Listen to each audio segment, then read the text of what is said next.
Good morning, everyone. I'm Sister Pam Biehl, and Rachel Skenandore is here with me this morning. She is a member of St. John the Baptist Catholic Church in Howard, Wisconsin. And she's here with me today to talk about her involvement in the newly formed Vocation Committee in her parish, as well as her own vocation as a mom with four young children. So, Rachel, welcome. And before we get into the details about your ministry on the Vocation Committee at St. John's, can you tell me a little bit about yourself, maybe a little bit about your childhood? Did you grow up in a Catholic family? And what was your faith life like as you grew up? Absolutely. Well, I'm just honored to be a part of this. So thank you so much for your time today. I grew up in Green Bay, Wisconsin, right by St. John the Baptist Church. And so that was where I was baptized. My parents were married. My mom actually was a teacher there at St. John's when she was expecting me. And my children have all been baptized there. So I grew up in a Catholic family. And I was able to return, convince my husband that Green Bay is the greatest area in the state. And so we've settled here now, and we're raising our family. It's just been such a blessing to be close to St. John's and to return home to this faith community. What a lot of history you have just in that area and with the parish to have seen so many changes then and Right. growth. We were part of the old church, and then the new Ah, one was built in 2008, right as I was heading off to college. So to bring my children here to this beautiful, newly done church is been a blessing too. It's beautiful to walk in and with oh, our four children, every Sunday. It's really a neat community. how wonderful. You are currently then a member of St. John the Baptist and married with four children, but you are also involved in your parish's vocation committee. Can you tell us a little bit about the history of that at St. John's? How did it start? How long has it been a part of the parish? And maybe if you have already set some goals for that committee as well. Right. So last April, we formed a group in our parish, probably about six of us, and we were able to connect with Father Jim. He was kind of the beginning person in this group. He spoke with the diocese, I believe, and had some background from vocation ministry. From there, he spoke with several of us. We went to a training, and it's been very neat.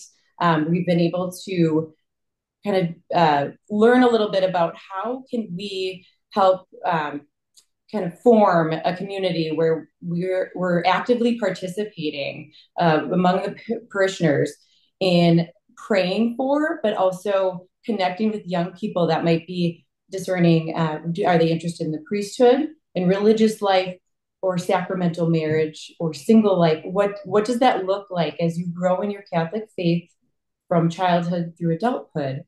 Um, and so for me as a mother, it's been very neat because my children will be going through Catholic school at St. John's. And so just being able to have that discussion that we should be prayerfully, connecting in our lives with the Lord, just to see what does my path to adulthood look like. Do I want to engage in sacramental marriage? And that's my husband and I get to be an example of that.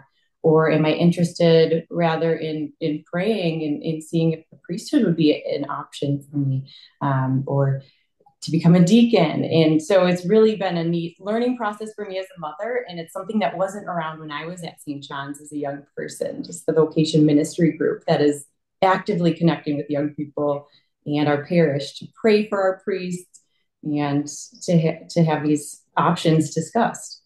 That's great. It sounds like you're planting a lot of seeds, and watering obviously those seeds by praying for them and then connecting. I like that word, connecting with young people, because I think that is so important. So, did you in your committee, do you have any hope, if you were to see fruits of your efforts in the committee? What would that be?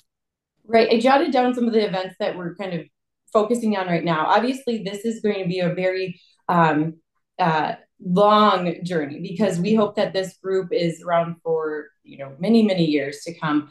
So we're kind of starting small and we're focusing on some various things. So we did Bless Fest. I believe you had representation there, um, and it was really really nice to be able to engage with the community, um, just have that, just little prayer cards about vocation. What is vocation?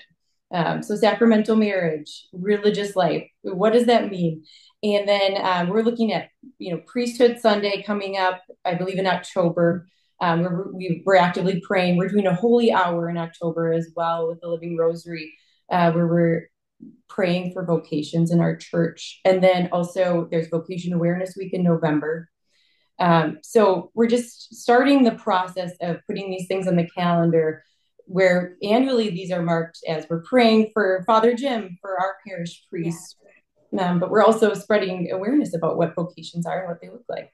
Oh, thank you. That sounds like a lot of things going on, and yet ways that you can connect, as you said, and also pray. So thank you for sharing that. I know that our audience would love to know the secret of how you balance that ministry on the Vocation Committee in your parish with being a mom and raising 4 children, because we all know that being a mom is a 24/7 vocation in itself. So can you just share with us how you manage all of that in your life?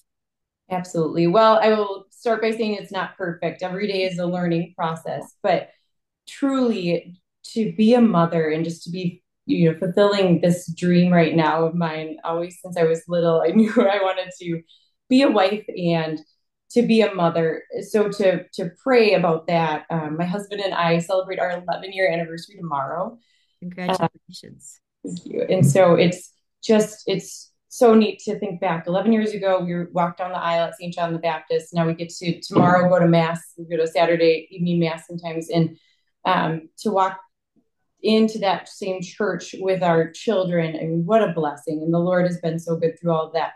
So just to be able to live this vocation as, a wife and a mother right now, it's humbling. That's what I would say is the thing that I take every single day, that the Lord is there. I'm leaning on him through every step of the way, and that, a lot of days are not perfect. And that's not what it's about. It's about learning and about relying on the Lord through all of those moments, the good, the bad.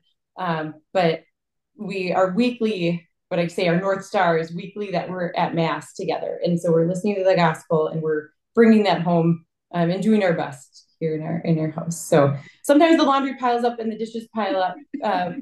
But we know at the end of the day what a beautiful thing that the Lord has blessed us with this family right now. And so just to give that back to the Lord every day, in thankfulness.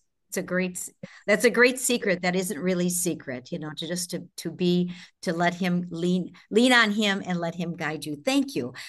This year in our community, we are a Franciscan Sisters of Christian Charity. We've decided to do interviews with people that we feel are rebuilding Christ Church today. So looking at your vocation as a mom, Rachel, how would you say that you are rebuilding Christ Church today? I have no doubt that you are, but I'd love to hear your insights into that. Right. And I that's a really great question. This has been on the probably in the background of my mind each moment that I engage and give a little bit of more of my time to the Vocation Committee, because I feel as a mother that in today's society, it's so easy to be distracted by all that is going on. The world is, changing every day. There's new technology, but just being grounded in our faith has really been an important thing for my family. And so to give that back to the rest of our parish, to see if I'm doing the right things in my family unit, how does that affect the community? So I'm teaching them about Jesus. I'm taking them to weekly Mass. I'm doing my part as a mother.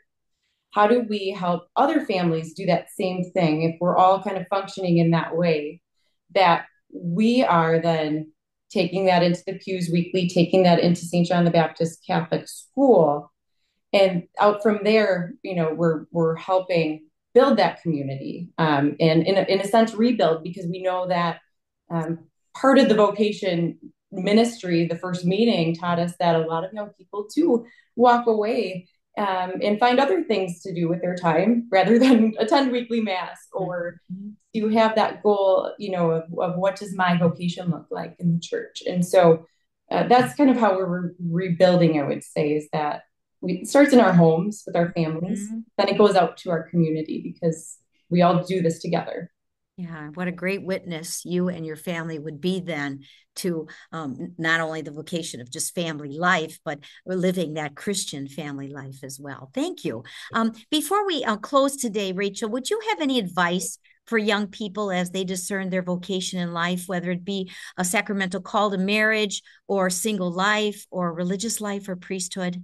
Anything you would like to say to them? Well, like I said, I've been humbled through this whole process just to be included as a younger member of the parish, and just to be learning. I feel like a lot of the time I'm taking a step back and actually listening rather than speaking. So even to be interviewed today is, feels like a blessing, but it helps me learn as well. And so I would say, I was so excited to get started and to be involved and host an event. But what I learned from a lot of the members of this committee was that it's prayer. And that's where all of this is going to start, because the Lord has a calling for us. So if we're engaging with Him through that quiet time and that prayer, that's the most important part. So if we're going to Mass weekly and we're engaging with the Lord, whether that be through, some days it's in the busyness of my daily life that I'm praying, but also in those quiet moments that the Lord will help us discern that right path. And so I think that the more time we can spend with Him and give to Him, whatever that looks like, that's where He might answer in our hearts, the right thing for us. If that's sacramental marriage, if that is looking at vocation to priesthood or religious life. Thank you. Thank you so much for taking the time out of, I'm sure, your nonstop days that I can tell are going to be full of love and compassion every day. Thank you so much for sharing with us. I know that you've inspired our listeners to think about leaning into the Lord a little bit, to listening to Him and to praying, as you say. You've told us how important it is to be open to God every day and what He is calling us to be and to do. And then, as I can tell from your answers, to do that with great passion and zeal, which I'm sure you do every day. So thank you, Rachel. Thank you very much for being with us. And may God continue to bless you abundantly as you continue to be the mom that you are called to be, rebuilding Christ Church today, both with your family and your parish of St. John the Baptist. And thanks to all of you who have joined us today to listen to this interview. We are very grateful always for your presence.